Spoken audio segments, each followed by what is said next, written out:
Hello and welcome to the next episode of our web series of Close Encounters. My name is Sofia Quijano.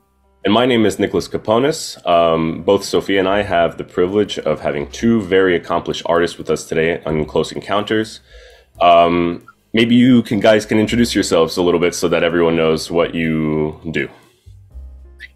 Hi, my name is Loulwa Al Sharif. I'm a Saudi artist. I'm a singer and an actress.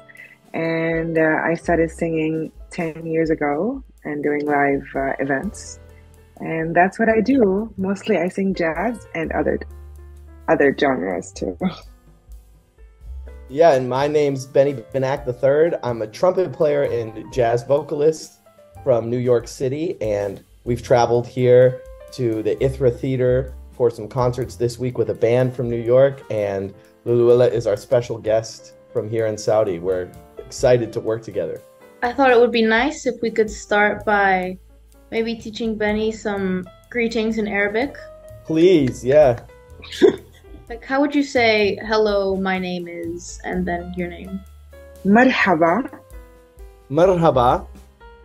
Ismi. Ismi. Benny Benack III. Okay. Marhaba, Ismi Benny Benack. What has been the vibe like at Ithra this week, with rehearsals?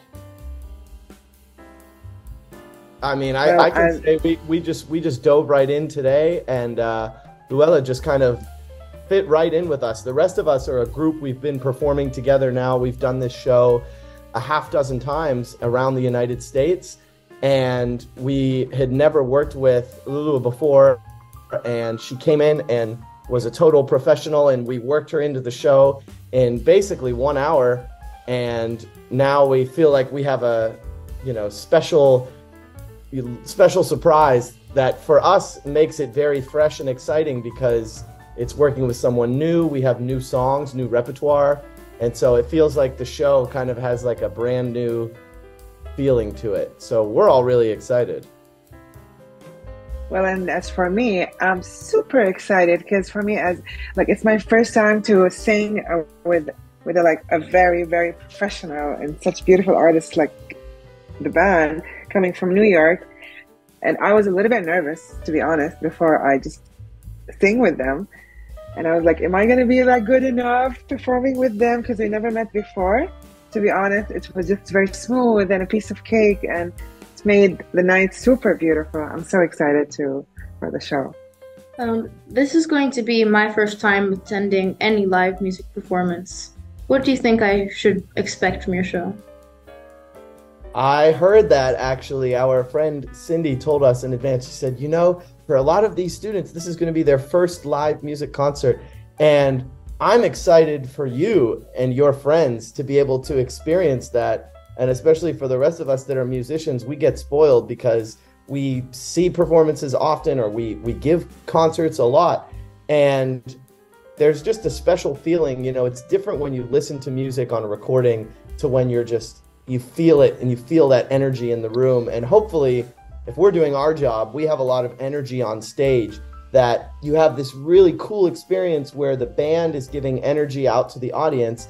And then we really depend on the audience energy that we get back. And so it creates this really kind of magical connection where the people in the audience really, what I think, are a part of the performance too, because we all kind of get this collective group energy. And when you have one of those nights where you feel like goosebumps and everybody is kind of buzzing on like a really high energy, it's really uplifting and exciting, and everybody ends up leaving inspired. People in the audience are, smiling or crying or laughing, or, you're able to kind of experience joy and these emotions just from being moved by the sounds, by the music. And it's something that when you listen to a song on recording that you really love, you can get that feeling. But then hearing live music, to me, it's like one of the most magical experiences that we have. So I wish I could go back to the first time I saw a concert and feel it for the first time. So I'm really excited for you guys, and I hope you enjoy it. What is your guilty pleasure food? I have to think, so you go first. Guilty pleasure food. Oh my Like the God. food that you love to eat, but as soon as you finish, you're like, oh my goodness, no way! I have had that at 1 a.m. Uh, Okay, so there's this here in Saudi. There's this dish that's called tamit. Mhm. Okay, it's like a huge bread, and it's really heavy. And once you eat it, it just like you. It's really delicious, but once you eat it, you just feel really heavy and really like. So that's for me is my guilty pleasure. that sounds really good. I keep in my freezer in my apartment in New York City. I take gummies, candies like gummy bears, and I freeze them. And then late at night when I get home and I'm watching TV before I go to bed, I take them out of the freezer and I'll just eat a whole bag of them one by one. But they're frozen, so I can't really like chew on them. I just Wow, I gotta try. I let them thaw in my mouth, and I just like I'll just eat the whole bag before even realizing it. Where did you discover How does this it feel? incredibly innovative idea? Yes, I know. This totally, game-changing idea of putting them in the freezer. I don't know. I think because I was like going away for a tour and I wasn't going to be home for a couple months, so in my mind I was like, "Oh, maybe they'll keep better if I put them in the freezer." And then I just liked it and I started doing that. Oh, Out of every single performance you've ever had, you have to dress nice for performances, right? What is the worst style choice you have ever made for any performance? I think in jazz music there's a lot of people dress really differently. So you might have one person in a band in a suit with a tie, looking like they're going to a wedding or something, and then you might have one other person on stage that is wearing a t-shirt and might be wearing sneakers. And there's really no right or wrong in jazz music. There sort of is like this idea that you can kind of dress the way that you express yourself. So I wouldn't say right or wrong, but I would say sometimes I've shown up to a performance where I didn't have the details before, and maybe I thought it was going to be really formal. So I wore like a suit and a tie and a blazer, like I thought I was going to be at some fancy concert. And then I show up and it's like, a restaurant, and I'm in the corner and there's no stage and no microphone or anything, and everybody's just really casual wearing jeans, and I look like I'm a waiter or something because I'm all dressed up. So exactly. I was underdressed, and it was a nightmare because I went to an event and they told me it's gonna be casual, just so.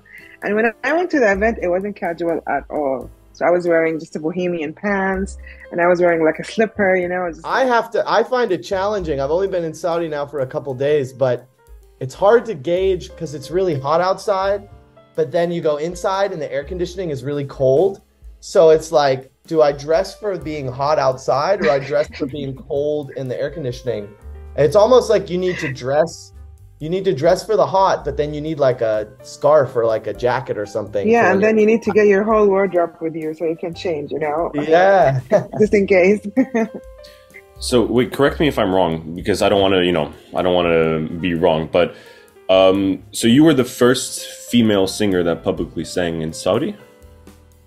Yeah, so I'll tell you. In Saudi, back in the days, let's say maybe 40 or 50 years ago, there was only one Saudi singer, but she got famous in Egypt. Okay, her name is Ithra. And then here in Saudi, we do have like male singers, but we don't have like a lot of Saudi singers who just made it publicly.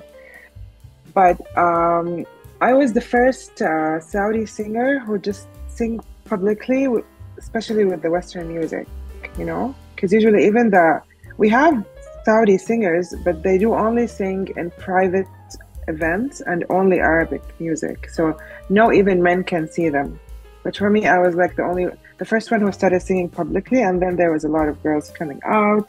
And I'm happy to say that I was a little bit of inspiration to them to just make them come out and sing and not be scared anymore, So that what makes me really happy too.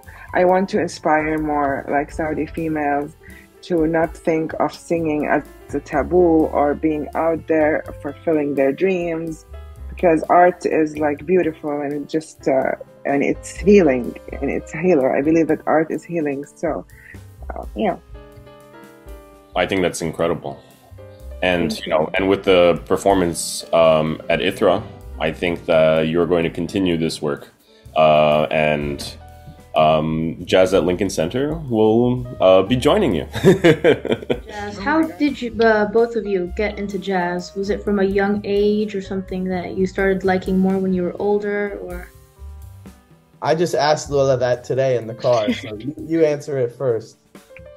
Okay, so when I was little, like, there was a lot of jazz music in in Disney films and some of the cartoons, but I've never like got really excited about it. But when I grew up, I watched this movie and I really loved jazz music afterwards because in The Notebook that has a song by Billie Holiday, and it's called I'll Be Seeing You. And after that song, I got really interested and I'm like, I want to know what type of music is this? I want to get more deep into it. And I met a lot of friends, musicians who plays a little bit of jazz and blues. And by sitting with them, listening to music, get introduced, because I've never been to US or anything. I'm just like in Saudi trying to explore what type of genres. I used to listen to a lot of genres, but jazz really got into me because I felt that like there's no rules in it, you know? I felt it's just, I don't know, that's how I felt about it. So yeah, it's through the movie Notebook. So it wasn't the B movie? You like jazz? You like jazz? What about you, Benny? Well, I was very, very lucky because my parents are musicians. So my mom is a college professor of voice at Carnegie Mellon, a college in Pittsburgh where I grew up. And my dad is a jazz saxophonist. And his dad, my grandfather, Benny Benack Sr., also played jazz trumpet. So I was like listening to jazz music before anything in my life. I was singing along to records before I even played piano or trumpet or anything. And, you know, I just grew up around that music. So I meet a lot of people, a lot of musicians that discovered jazz at different times. Even when I was in college and music school, I met people that were freshmen in college that said, yeah, I kind of played just rock bass. And then senior year, my last year of high school, my band teacher gave me an upright bass and said, here, you should play this instead of electric. And all of a sudden I got into Juilliard and now I'm playing jazz. And you know what? That person that only knew jazz for 1 year, you know, they were sitting in the same classroom as me, who has been playing jazz since I was like 1 year old. So it's a beautiful thing with music where like we're all students all the time and you never really stop or start learning. And it's never too late to learn an instrument or to get started.